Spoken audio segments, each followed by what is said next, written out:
Bonjour et bienvenue à vous tous mes petits artistes. Merci à vous d'être présents pour ce nouveau tutoriel. N'oubliez pas de partager et de liker cette vidéo, de vous abonner à la chaîne et de me laisser un commentaire car votre avis m'intéresse énormément. Je vais vous expliquer aujourd'hui dans cette vidéo une des nombreuses façons de réaliser une peinture acrylique dite pouring. Si vous réalisez ce pouring, envoyez-moi une photo de votre œuvre sur ma page Facebook. Le lien est dans le générique de cette vidéo.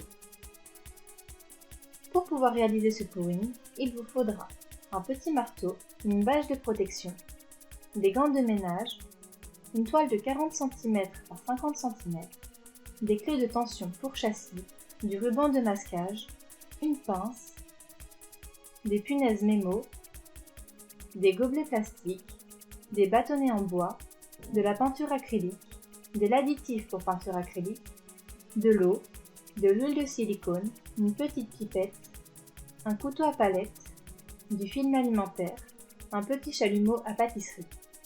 Avant de commencer, il faut tendre la toile en insérant dans chaque quart de petits morceaux de bois qui s'appellent des clés de tension.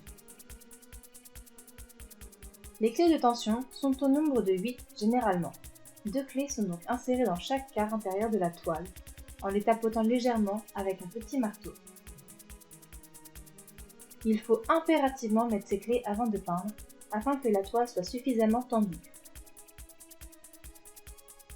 Après avoir installé la bâche de protection, nous prendrons la toile que nous avons.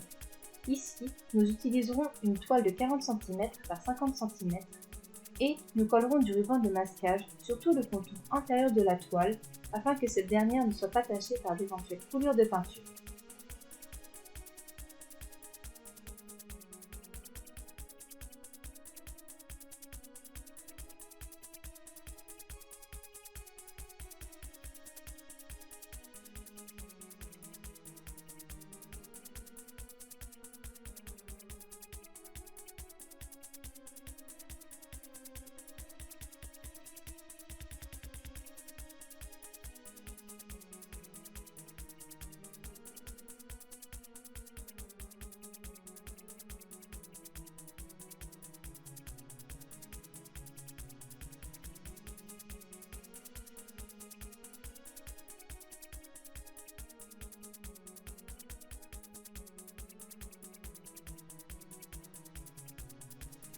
Nous prendrons ensuite 4 punaises mémo que nous placerons sur les 4 quarts intérieurs de la toile afin de lui assurer une bonne stabilité lors de l'application de la peinture.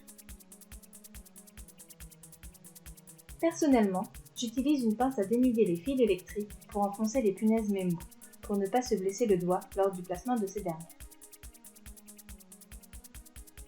À présent, nous prendrons nos couleurs. Pour ma part, j'ai choisi les couleurs chair, bleu turquoise, bleu pétrole, bleu électrique, que nous verserons dans les gobelets avec de l'additif et quelques gouttes d'eau. Et nous ferons la même avec la couleur blanche qui sera quant à elle dans un gobelet plus grand. Ce mélange est ainsi conçu pour toutes les couleurs utilisées. 10% de peinture, 10% d'additif et 3% d'eau.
Après avoir bien mélangé, la peinture doit s'écouler du bâtonnet en un fin filet régulier.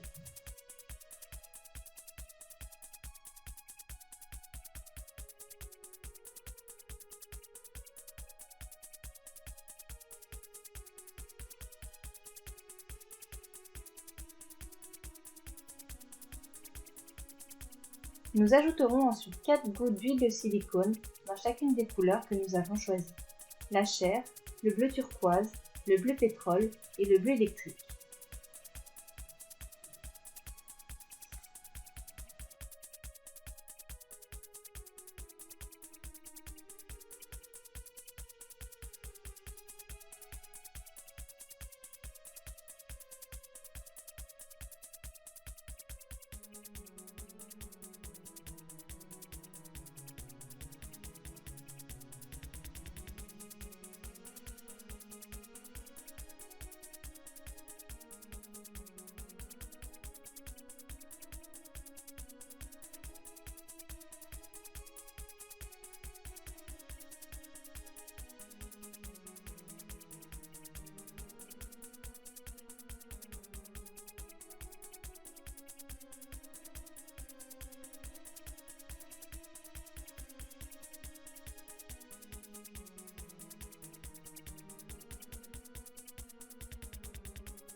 Nous étalerons par la suite avec le couteau à palette et sur toute la surface de la toile une bonne épaisseur de la couleur blanche.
Sur toute la largeur de la toile, nous ferons couler une ligne d'environ 2 à 3 cm de large avec la couleur chair.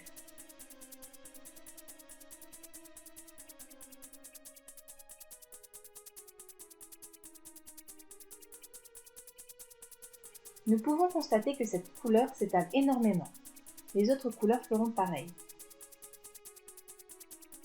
2 à 3 cm sous cette première ligne, nous renouvellerons cette opération avec chacune des autres couleurs, le bleu turquoise, le bleu pétrole et le bleu électrique, jusqu'à ce que les gobelets soient vides ou jusqu'à ce que nous arrivions à environ 10 cm du bas de la toile.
Nous prendrons un morceau de film alimentaire, 10 à 15 cm plus large que la toile.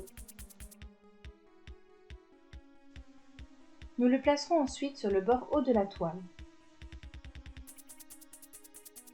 Il doit adhérer parfaitement à la peinture sur une surface d'environ 3 à 5 cm minimum.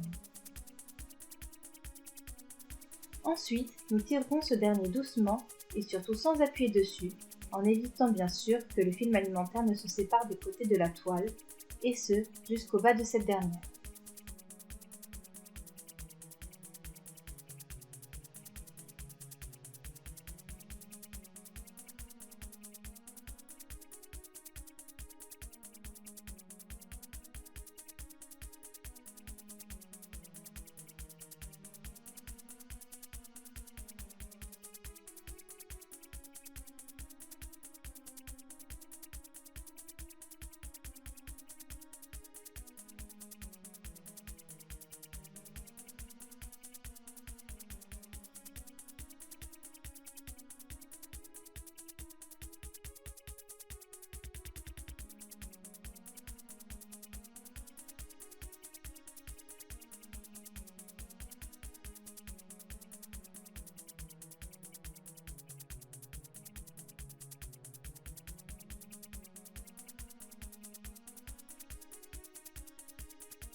Le résultat se voit progressivement après quelques minutes. Voilà mes petits artistes, le tour est joué. Il ne reste plus qu'à attendre que la peinture sèche pour voir le résultat final, car les cellules vont continuer d'évoluer au fil des heures qui passent. Après quelques heures de séchage, nous pourrons admirer l'œuvre définitive et ainsi lui donner un nom. Celle-ci se nommera Nuancier Bleuté. Il ne reste plus qu'à signer ce chef-d'œuvre et bien entendu appliquer une bonne couche de vernis pour protéger la peinture du temps. C'est à vous de choisir si vous voulez appliquer du vernis mat, satiné ou brillant. Cette vidéo est à présent terminée. J'espère que vous aurez passé un excellent moment en ma compagnie. N'oubliez pas de partager et de liker cette vidéo, de vous abonner à la chaîne et de me laisser un commentaire car votre avis m'intéresse énormément. Merci à vous tous et à bientôt pour une nouvelle vidéo. Prenez soin de vous mes petits artistes.